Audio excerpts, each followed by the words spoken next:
Hello everyone, and this is the new set of DILR और ये काफी old set है। मतलब मैं ये नहीं कहूँगा नया सेट है, बहुत सारे बच्चों ने हो सकता हो लगाया हो। And this is one set which every fresher or everyone who is preparing for MBA solves during his journey. So let's see the set, and it is quite good set as well. So mathematicians are assigned a number called Erdős number, named after the famous mathematician Paul Erdős. Only Paul Erdős himself has an Erdős number of 0. Any mathematician who has written a research paper with Erdős has an Erdős number of 1. तो जितना छोटा Erdős number होगा उतना अच्छा है. So he is the, just to give you a story behind this set. So he was the great mathematician Paul Erdős, and इन्होंने ये number start किया, जनरेट किया, और इसका मतलब ये होता है कि इनके क्लोज कौन है। मतलब क्लोज का मतलब है कि which mathematician can be compared that he is as good as Paul Erdős, and this is calculated and considered by understanding how many research paper or mathematical journals you have published. तो इसको calculate करने का जो तरीका है लोगों ने निकाला, वो तरीका ये है as per this question कि suppose that, second paragraph, suppose that a mathematician X has co-authored papers with several other mathematicians. From among them, mathematician Y has the smallest Erdős number. Let the Erdős number of Y be Y, then X has an Erdős number of Y plus 1. यानी कि अगर कोई एक X person है और उसने Y के साथ मिलके एक रिसर्च पेपर पब्लिश किया या को ऑथरिंग की, और X का Erdős नंबर X है, Y का Erdős नंबर Y है, तो इन दोनों में से जो भी छोटी वैल्यू होगी दूसरे वाले की वैल्यू उससे एक ज्यादा हो जाएगी। यानी कि अगर X और Y में Y की वैल्यू छोटी है तो X की या इस X की Erdős value after he writes co-authors the research paper will become Y plus 1. तो अगर किसी ने पॉल एर्डोस के साथ रिसर्च पेपर लिखा, किसी पर्सन X ने, तो पॉल की 0 है, तो after writing the research paper इसकी एर्डोस वैल्यू क्या हो जाएगी? 0 plus 1, that is 1. Now anyone who writes or co-authors a research paper with X, his Erdős number will become 2. Research paper लिखने से पहले कुछ भी वैल्यू हो, इनफिनाइट हो, 10 हो, 20 हो, 500 हो, उससे कोई फर्क नहीं पड़ता। As soon as you write a paper with X, after writing that paper, your Erdős value will become 1 plus 1, that is 2. तो ये मेथड है कैलकुलेशन का। Now third paragraph, the question: in a 7-day long mini conference organized in memory of Paul Erdős, a close group of 8 mathematicians, call them A, B, C, D, E, F, G and H, discussed some research problems. At the beginning of the conference, A was the only participant who had an infinite Erdős number. Nobody had an Erdős number less than that of F. तो F का जो Erdős number था वो सबसे कम था। बाकी लोगों का इसके बराबर हो सकता है लेकिन इससे कम नहीं हो सकता है। और A का जो नंबर था Erdős number वो सबसे ज्यादा था, like infinite था। And the idea is to take your Erdős value to close to 0, यानी कि छोटा करने की कोशिश करनी है। पहला पॉइंट क्या है? On the third day of the conference, F co-authored a paper jointly with A and C. So third day में क्या हुआ? F, A और C तीन लोगों ने मिलके एक पेपर को co-author किया। This reduced the average Erdős number of the group of 8 mathematicians to 3. यानी कि sum of Erdős number क्या हो गया?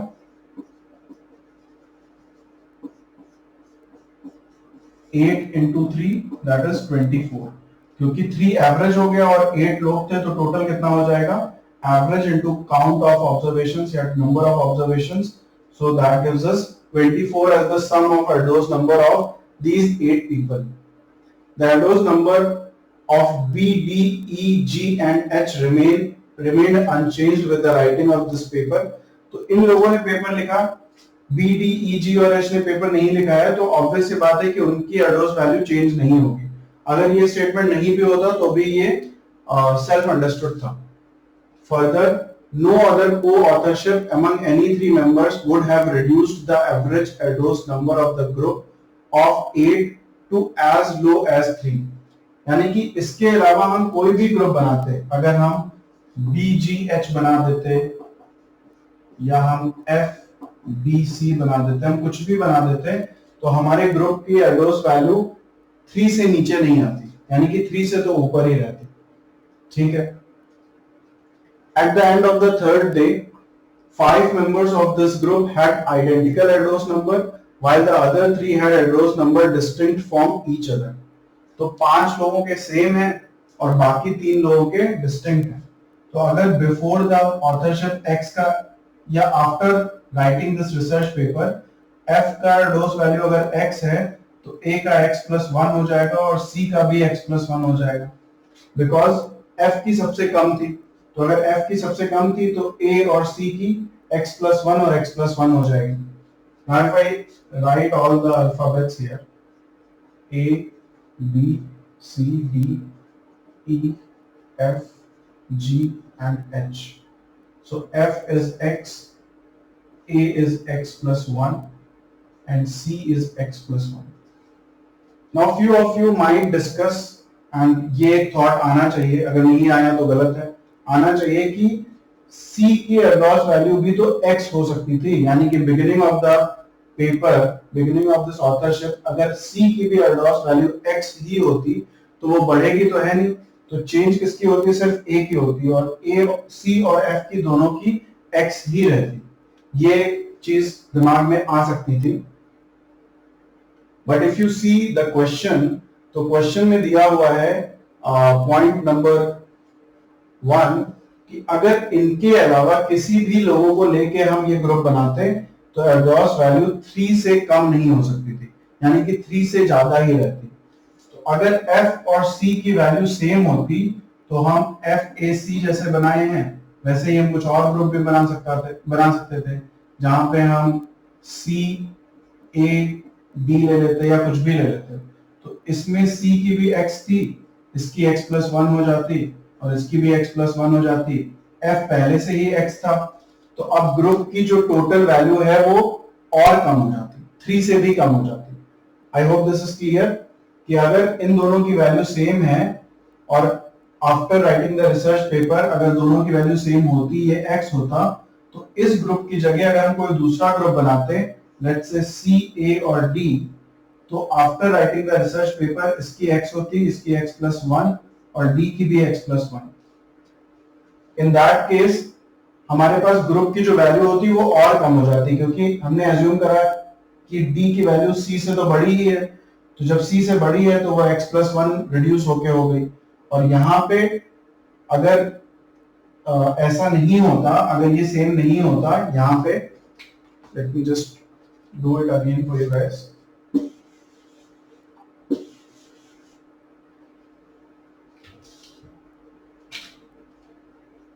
नंबर्स ले लेते हैं, तो मान लेते हैं F की वैल्यू 2 है, A की वैल्यू 3 हो गई और C की वैल्यू भी 2 है after writing the research paper, और एक D है जिसकी वैल्यू 5 है। तो instead of taking this group, अगर हम एक ग्रुप लेते FAD या फिर CAD, कोई भी ग्रुप ले लेते, मान लो FAD लेते, तो after writing the research paper क्या हो जाता, ये 2 हो जाता, ये 3 हो जाता और ये 3 हो जाता, यानी कि 5 से रिड्यूस होके क्या हो गया, 3 हो गया, और C की वैल्यू तो 2 ही रहती, यानी कि अनचेंज्ड रहती। तो जो ग्रुप का एवरेज है जो अभी 3 है वो और कम हो जाता, क्योंकि जब ये 3 है ग्रुप का एवरेज, उस केस में D की वैल्यू हमने 5 ली थी, लेकिन अगर हम इस नए केस की बात करें तो यहाँ पे D की वैल्यू 3 है और C की वैल्यू तो 2 ही है, तो इस केस में ग्रुप का एवरेज और कम हो जाना चाहिए। तो इसका मतलब C जो है वो F के बराबर नहीं था in the beginning. So after writing the paper C X+1 हो गया, A X+1 हो गया और F की वैल्यू X हो गई। अब पॉइंट नंबर 2 कह रहा है कि after writing the research paper 5 members of this group had identical adverse number, तो 5 लोगों का adverse value सेम है। अब while the other 3 had adverse number distinct from each other, और बाकी लोगों का distinct है।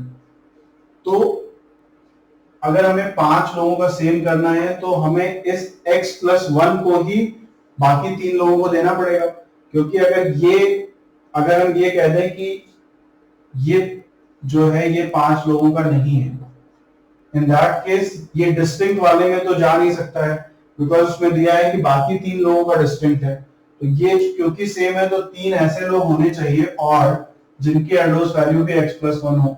मान लेते हैं b की x प्लस 1 है, d की x प्लस 1 है और g की x प्लस 1 है। 1 2 3 4 5 और e और h डिस्टिंक्ट हो गए, तो e f और h डिस्टिंक्ट हो गए। ऐसा कुछ हम सोच सकते हैं। Now third point says, on the 5th day, E co-authored a paper with F which reduced the group's average Erdos number by 0.5. The Erdos number of the remaining 6 were unchanged with the writing of this paper. तो E और F ने एक paper लिखा। जब E और F ने एक paper लिखा, so after writing the paper, E की वैल्यू हो गई x plus 1 और F की वैल्यू भी हो गई x। इसलिए मैंने यहाँ पे अगर e को x plus 1 दिया होता तो वो गलत हो जाता, तो हमें e की जगह किसी और को x plus 1 देना होता। So after the third, as per point number 2, e की वैल्यू y है जो कि x plus 1 के अलावा कुछ और वैल्यू है। और जब यहाँ पे e ने f के साथ को ऑथर किया तो एवरेज रिड्यूस होके 0.5 से रिड्यूस हो गया, तो नया एवरेज क्या हो जाएगा 2.5। तो सम कितना हो जाएगा 20 हो जाएगा। पहले सम कितना था 24, अब सम कितना हो गया 20। और चेंज क्या आया, चेंज सिर्फ e में आया कि e भी अब x plus 1 हो गया, और जो डिफरेंस आया है टोटल सम में वो 4 का आया है। यानी कि using these two things we can say that y minus x minus 1 is equal to 4. That gives us y minus x equals to 5. तो ये एक हमारे पास इक्वेशन आ गई, and this is x, g is x plus 1 and h is z, और इसका total sum कितना होगा 20।